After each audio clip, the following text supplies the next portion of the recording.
Friends, कैसे हैं आप लोग। आज हम लोग पढ़ेंगे एमएसके यानी मास्टर ऑफ आर्ट्स इन संस्कृत, जिसमें आज हम लोग पढ़ेंगे एमएसके 001 के खंड 1 में इकाई 1 महाकाव्य, जिसमें आज हम आपके लिए लेकर आए हैं बुद्ध चरितम। तो वीडियो स्टार्ट करने से पहले जो भी फ्रेंड्स हमारे चैनल पे नए आए हैं कृपया चैनल को सब्सक्राइब कर ले और बेल आइकन को प्रेस कर दे, ताकि जो भी लेटेस्ट वीडियो हमारे चैनल पे आए वो सबसे पहले आपको मिल सके। तो आइए ज्यादा टाइम को न लेते हुए चलते हैं अपने टॉपिक पर। महाकाव्य में बुद्ध चरितम के बारे में पढ़ते हैं। तो आइए वीडियो को स्टार्ट करते हैं। संस्कृत महाकाव्यों की अजरस परंपरा में अश्वघोष का महत्वपूर्ण स्थान है। संस्कृत के बौद्ध कवियों में उनका स्थान सबसे ऊंचा है। ये पहले ब्राह्मण थे तथा साकेत की माता का नाम सुवर्णाक्षी था। बचपन में इन्हें वैदिक धर्म की शिक्षा दी गई थी, परंतु पार्श्व के शिष्य आचार्य पूर्णयश ने इन्हें बौद्ध धर्म में दीक्षित किया। वह कनिष्क के समय में आयोजित चतुर्थ बौद्ध महासमिति का संचालन एवं कार्याध्यक्ष था। कनिष्क के सभा पंडित होने से इनका समय ईस्वी सन का प्रथम शताब्दी है। इनके समय की खोज करने में सिल्वा लेवी का नाम आदर से लिया जाता है। इन्होंने चीनी भाषा के अनुवादों का समन्वय विवेचन करके अश्वघोष को सम्राट कनिष्क का समकालीन स्वीकार किया है। अश्वघोष द्वारा लिखित ग्रंथों को दो वर्गों में विभाजित कर सकते हैं।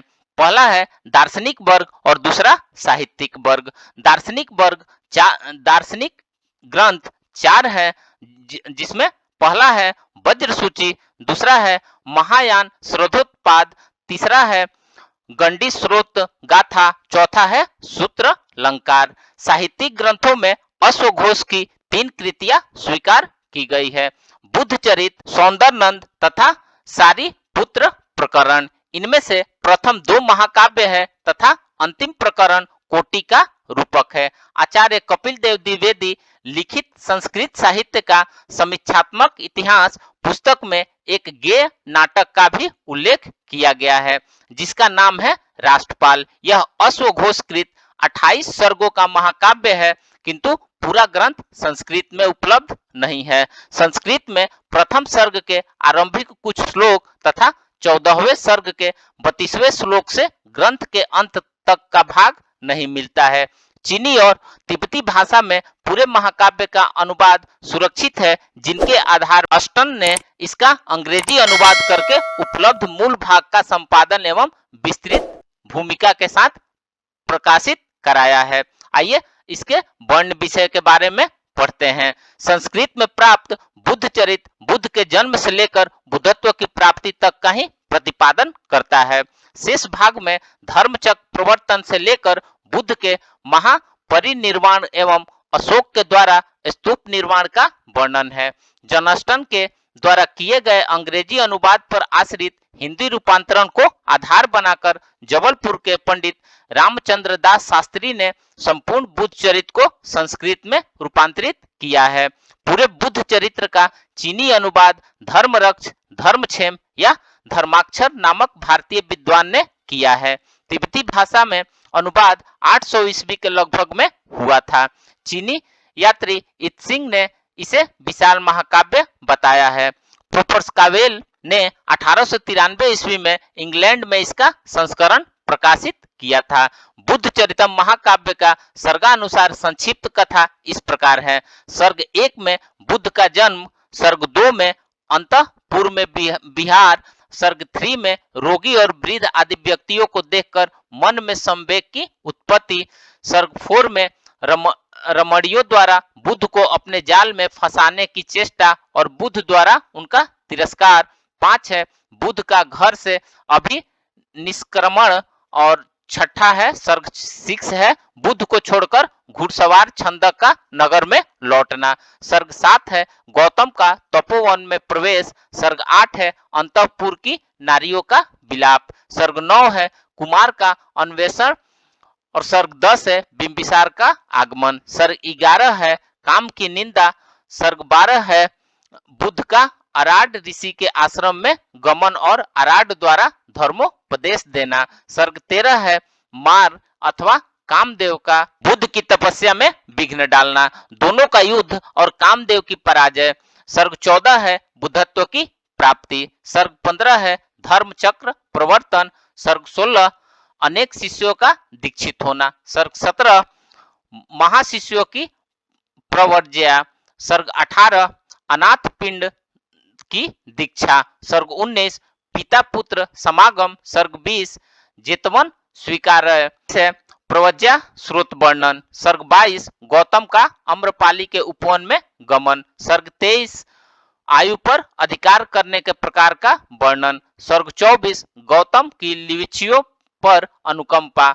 और सर्ग 25 गौतम का निर्वाण पथ पर अभियान। सर्ग 26 महापरिनिर्वाण। सर्ग 27 निर्वाण की प्रशंसा और सर्ग 28 धातु विभाजन। आइए इसके शैली के बारे में पढ़ते हैं। अश्वघोष वैदर्भी रीति का कवि है। वह रामायण महाभारत और कालिदास की शैली से अधिक प्रभावित है, अतः उनकी शैली में प्रसादा और माधुर्य गुण का बाहुल्य है। उसका दर्शन शास्त्र और व्याकरण पर असाधारण अधिकार है, अतः वह दर्शनों के सूक्ष्म तत्वों को अत्यंत सरल और सुबोध भाषा में रखने में समर्थ है। वर्णनों में यथार्थता, सजीवता, स्वाभाविकता और चित्रात्मक है। अनुप्रास और यमक के अतिरिक्त उपमा और अंतर्ध्यानास अलंकारों का बहुत ही सुंदरता से प्रयोग किया गया है। भाषा सौराष्ट्र प्रचुर मात्रा में है। संभोग और विप्रलंभ श्रृंगार तथा करुण रस का मनोहर प्रतिपादन है।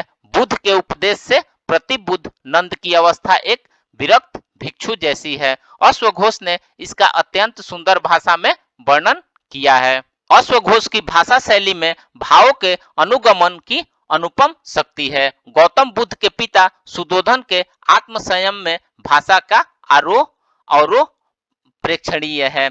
अश्वघोष ने कहीं कहीं अत्यंत मार्मिक भावों की अभिव्यक्ति की है। उन्होंने सुधोधन की आत्मशुद्धि का सुंदर वर्णन किया है तथा उनके तीर्थ स्थल से जल से शरीर को और गुण रूपी जल से मन को पवित्र किया है। उनके वेदोक्त सोमरस का पान किया और हार्दिक सुख की। इसमें पपी पद श्लिष्ट प्रयोग है।